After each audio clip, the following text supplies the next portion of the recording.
Welcome to Hadley Presents. I'm your host, Ricky Enger, inviting you to sit back, relax, and enjoy a conversation with the experts. In this episode, we discuss Hadley's peer-to-peer program, and we're joined by Hadley's Director of Community, Marc Arneson, and Hadley learners Greg Peterson and Bill Massey. Welcome to the show, everybody. Hey, Ricky. Hey, Ricky. Hello, Ricky. Hello, Mark. Delighted to have a full house here today, and I'm really excited about the topic too. I say that about every episode, and the good thing is I mean it. So before we get into talking about the peer-to-peer program, I want to know just a little bit about each of you so that we can get familiar with who you are, what you sound like, and, a bit about you. So, Mark, we'll start with you because you just get a sentence or two. You've been here before. I have been here before. No, thanks, Ricky. My name is Mark. That is true. So what I do here at Hadley is really what I get to do is just meet some amazing, interesting, fascinating people, hear their stories, and share as much as I can about Hadley. Perfect. Thank you. Bill, let's hear from you next. Okay, I'm very pleased to be taking part in this today. My name is Bill Massey. I live in Raleigh, North Carolina. I am a retired public middle school teacher. It was the best job I ever had, actually. I was diagnosed with glaucoma when I was 65 years old. It took me until I was 75 years old to reach legal blindness. That's how slow and insidious it is. And now at 80, I only see contrast and dark and shadows and shapes, etc., and have what my doctor calls minimal vision. But minimal vision, when that's all you have, is maximum vision in my mind. So that's me, and that's where I am. Excellent. Thanks so much for sharing.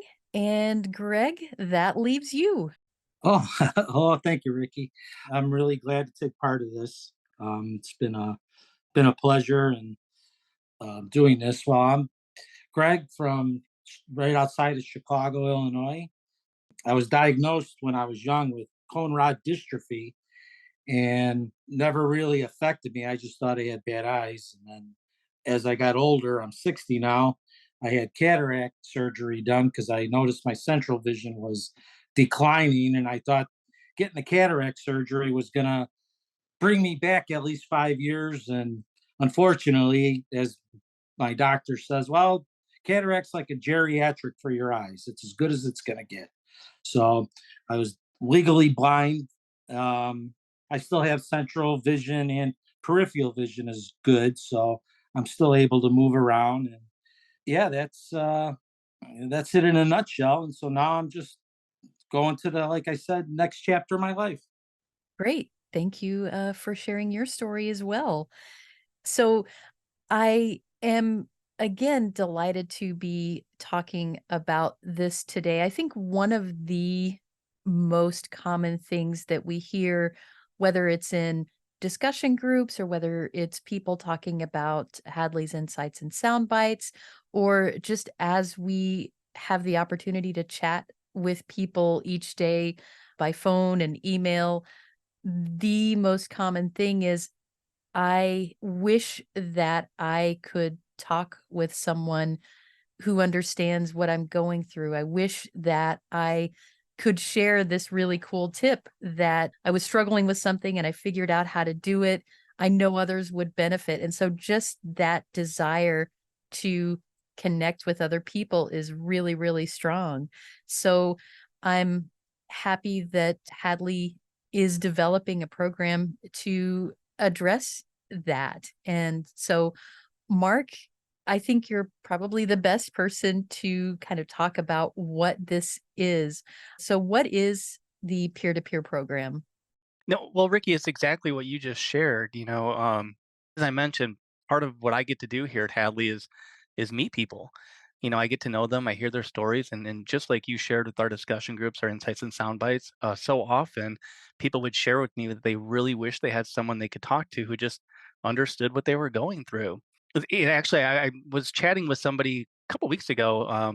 She was sharing with me that she has, lots of friends that she gets together with often. She has a husband that lives in the same house with her and kids that come and visit every now and then with grandkids that run around the house and things like that. But she said, even with all of that, she's never felt so alone, which I thought was super powerful. And she said, she loves her family, she loves her friends, but they just don't get it. It's hard for them to relate to and kind of understand what she's going through with her vision loss. And she was just super honest, and she just shared that she wish she could have someone to talk to that just kind of understood.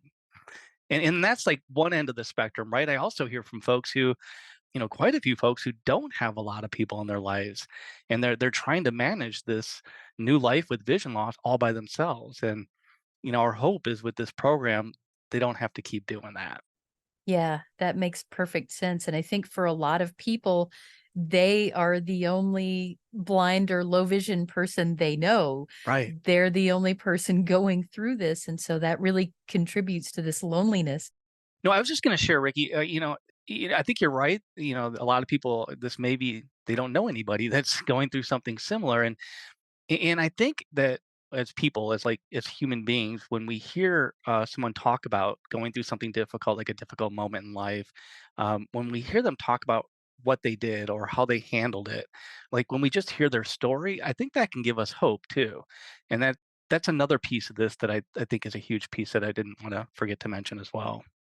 Yeah, again, that makes perfect sense. And so is that how you came up with the name for this program? So we're calling it peer to peer, and I think that really nicely encapsulates what people are looking for in any case. So is that kind of how this came about and why you decided to call it that as opposed to something that sounds a little more intimidating perhaps or No, that's exactly right. When we were trying to figure out a name, what we wanted to do was really, capture something that reflected that this is all relational, right? This is yeah. just it's about a relationship. And I know Bill and Greg, you guys are going to be able to share what that means for you too. But our hope was, we could connect someone who's going through something similar, maybe who has been where you are and understands a little bit about what you're going through. Two people who are trying to figure out what to do with all the emotional and practical challenges that can come with vision loss, so they don't have to do it alone. So they can kind of do this now together. And that's kind of the idea of what we came up with peer to peer. And the other piece of that too is we wanted something that was going to kind of again speak to what this relationship was. This is not a relationship where one person is kind of over another person. It's not a professional relationship. It's not therapy. Right. It's not a therapist and a client. It's again simply two people, peers who are in a similar situation trying to help each other out and to be there to listen to each other. Well, this sounds amazing, and I can't wait to hear a bit more about Bill and Greg and just kind of how all this has happened from beginning to where they are now, which, as we were sitting and talking together before the meeting, it just seemed like this wonderful friendship. So, Mark, I know you have some questions. Let's get to it. Yeah, thanks, Ricky, and again, thanks, Bill and Greg, for jumping on this episode and doing this with us. But I would actually love to hear how you guys would describe your relationship. Bill, maybe we can start with you, and then Greg, I don't know, you can jump in when you get a chance. Actually, when I got the call asking if I wanted to be a part of the peer to peer program, so to speak, I had never thought of myself as some going blind, being blind guru.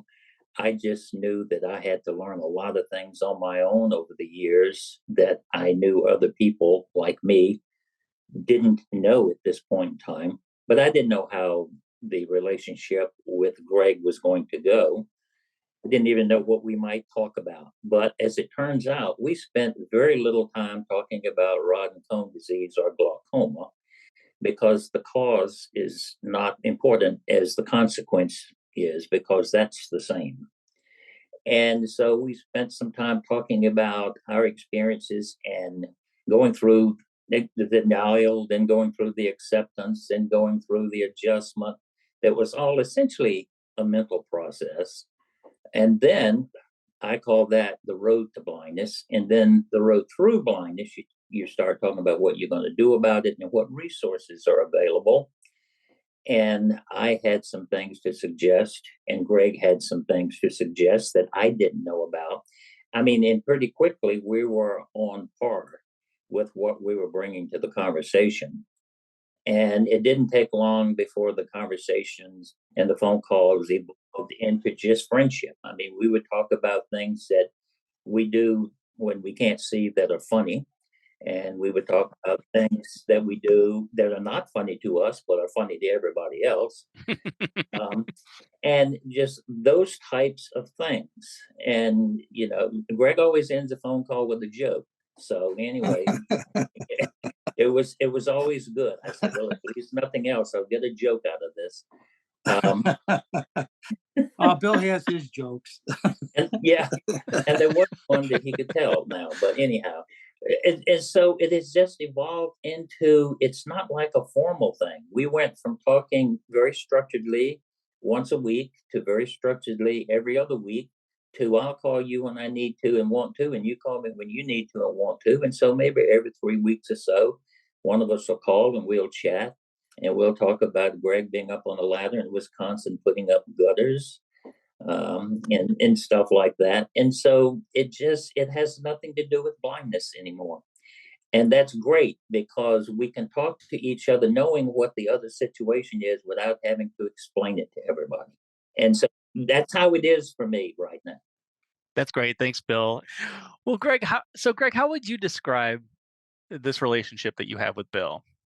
It's one of the best things that I think that's happened since my vision loss, where I, really had to come to grips with it. When I first contacted Hadley, my mother-in-law told me, says, "Oh, you should contact Hadley." So I did, and I had to give up driving and working. I was in the hospitality industry for 25 years, and always being around people and customer service, and I didn't know where else to go. You have family that are there, but they don't understand. They try to, and I love them for it. But when I got in contact with Bill, it was immediate. I mean, it was almost the first time you talk, you're like, oh, this is going to go really well. And he listened to me, I listened to him. And like he said, it's been a tremendous help. My wife, she says, without him, she goes, I noticed a change in the depression and that I look forward to our calls and our friendship just grew from there. We were talking about snakes because there was a snake on the ground and I thought I was picking up something. The next thing I know, here's this big 3-foot garden snake slithering along. And he's like, well, in North Carolina, let me tell you, with the copper. So, I mean, that's the kind of relationship. He understands what I'm going through, or he tells me when he used to blow the leaves and he don't know if he's blowing a leaf or a dollar bill. So he sort of cut that out. No, it sounds like you guys have just developed this wonderful friendship, as Ricky had mentioned. It's just obvious. I'm curious though, Bill. I think you talked a little bit about this, but do you mind sharing kind of more specifically, like, or what helped you decide to be part of this program? And was there something that you were hoping to get from it? I just wanted to have a relationship with someone that would understand not only the destination, but the journey and where we are now in this process without having to talk about it incessantly. And so I wanted someone that was a friend that had a visual impairment. I have friends, they don't have a visual impairment, and they want to give me advice that they really don't have a foundation for. They want to help me do things I can do on my own. And so that's the kind of relationship I wanted, just somebody you could talk to and you could make casual reference to our visual impairedness without having to make it the sole topic of conversation every time. And anytime I'm around people who don't understand this, they either don't know what to say to me and say nothing, or this is all they want to talk about. And so I would like for us to, and Greg and I do this, reference this and the problems, but the opportunities too that it presents us with. But I don't want it to be the only thing we talk about. But I have found that just comes very natural, that you just don't feel the need to do that. There is innate sense of understanding. and I've gotten everything I expected to get out of this. And I frankly don't know what I would do at this point. And I've been at it for a long time. And I'm surprised at the difference just having the relationship like this makes to me. Gotcha. How about you, Greg? Was there something expectations that you had going into this? I was just looking for somebody to talk to that, that understands the same that I'm going through. It's like I listen to the insight and sound bites to navigate through the vision loss because it's devastating. People can't say, well, you can't imagine. You used to be able to, you walk outside and you can't see the crosswalk. Somebody to talk to. It's not my therapist by no means, but it was therapy for me because I like talking to people and being around people. And it was a stepping stone for me to go on the journey. And then now it's blossomed into something that is really good for me. I get a lot out of it, and it's very it's fulfilling. It's like, hey, I accomplished something today. I got to talk to somebody, and makes me feel better. It's awesome. So it sounds like for both of you guys, you were going into this, looking for someone to connect with that kind of understood what you were going through. I'm curious, Bill, is there anything that you've gotten out of this relationship that you didn't expect you would? Were there things that you, I guess, didn't consider or expect that you would receive from this relationship that ended up happening? Well, I think the most unexpected thing to me and the most pleasing thing to me was that it became informal and relational very quickly. I was afraid to get into something that would be more similar to counseling, and I'm not qualified for that. Hmm. And so that was the most surprising, pleasing thing to me was we got away from the formality and the structure and all very quickly, which allowed us to be much more effective talking to each other than trying to provide counseling. Gotcha. No, I think that's an important piece too, because you don't want to be put in a position where you don't feel like you're able to do that, able to provide that help that somebody might need in that particular way. So I think both of you guys have a couple different relationships that you're people that you're connected with in this program. Greg, similar question? Are there things that you are getting out of the relationship that you didn't expect? Maybe it's this one or maybe another one that you have as well. Bill, just talking to Bill, what kind of person he is. He's an author. A lot of people don't know that. He wrote a book. And as soon as I'm able, it comes on audio, I'm going to listen to it. But yeah, it's just a friendship, and the other person that I speak with, it's the same way. It's like you call and it's a friendship that you have, Thank God for technology, that we can stay connected and talk, and it's very fulfilling for me. I don't know what else really to say about it. It just makes me feel better. And you actually made a really good point, Greg, about technology is such a wonderful thing because it means that people can be connected with each other, even though geographically it would be difficult to see each other as often as you can pick up the phone or jump on Zoom or whatever. And so it means that if your perfect friendship is across the country or in a different country across the world from you, you can still have that connection. So, Mark, we know that people are going to want to be a part of this because the description of how well it came together and what Bill and Greg both get out of it sounds amazing. So, can you talk about how these connections get made? How do people say, okay, I want to be involved? And then when somebody does do that, what are those next steps to helping them to find somebody they're going to connect with? Yeah, it's actually pretty simple, Ricky. We just would ask that you give us a call at our 800 number. You'll reach the folks at our help desk, and you can just mention that you're calling about our peer-to-peer program. They'll want to get to know you a little bit, so they'll have some questions that they'll ask and talk to you about. And it's really the whole purpose of kind of getting to know you is to try and connect you with someone who hopefully has some things in common with you. So that's the idea of getting to know each other. From there, we'll send you an email, and there's a couple of links. We have this online kind of introduction to the program. There's a video that we put together. It talks a little bit about what the peer-to-peer program is, what it isn't, what you can expect, and things like that. the other link that we'll send to you is a waiver form that we ask you agree to before being connected with someone. And if you're not online, that's totally fine. We can just walk you through, the content that's on that video and walk you through the waiver as well, so you can agree to it just over the phone. But that's basically it. Once we get the waiver form, we'll do our best to connect you with someone as quick as we can. But it really just all starts with just giving us a call, and we'll walk you through everything from there. Well, this is wonderful. Thank you. I know that the phones. I'm imagining that the sound of, you remember the telethons, and you would hear the phones ringing in the background, and uh, I'm just imagining that happening as people are playing the episode. Suddenly, the help desk phone is ringing, ringing, ringing. So, Well, it's a good help desk. oh, for sure, yes. It really is. And they get back to you, right? Or just leave a message. No, and again, I so appreciate Bill and Greg, you guys just sharing about this relationship and how it's kind of formed and what it's become. And it's just really encouraging to hear that. Our hope is that many other folks can, like you said, Ricky, can benefit from something like you guys have.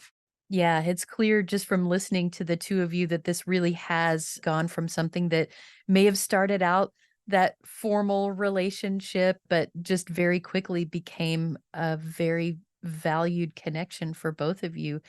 Are there any final things that any of you would say to someone who's thinking about becoming a part of this program? I know that for some people, reaching out and making that connection can feel difficult, because if you are at a point where you're feeling like, I don't know if I have anything to provide for another person, I think everyone has something to give. So, again, what would any of you say to somebody who's thinking about this but might be a little hesitant to reach out? Well, I would say that if you have any inclination at all about being a part of this program, that you please follow through with it. And not everything you have to say to your peer needs to be profound. It doesn't need to be earth shattering information, because, frankly, a lot of times one of the most welcome responses you get from someone is, "Oh, me too." Yeah, that's beautifully said. It's so true. Yeah, if you're thinking about it, just do it. It doesn't hurt. It's just a phone call, and nobody's judgmental. We're all going through the same thing. Vision loss. It's devastating, but it's not life threatening. So we can get through it. If you're thinking about it, just make the call. Fantastic. Wow. This has really been a wonderful episode, just to get to know both of you, and again, see how your friendship has blossomed, and just to hear in your own words how much this has meant. So, thank you everyone for stopping by and for sharing. And again, if you're listening, pick up the phone and call, get involved. Got something to say? Share your thoughts about this episode of Hadley Presents, or make suggestions for future episodes. We'd love to hear from you. Send us an email at podcast@hadley.edu. That's podcast@hadley.edu. Or leave us a message at 847-784-2870. Thanks for listening.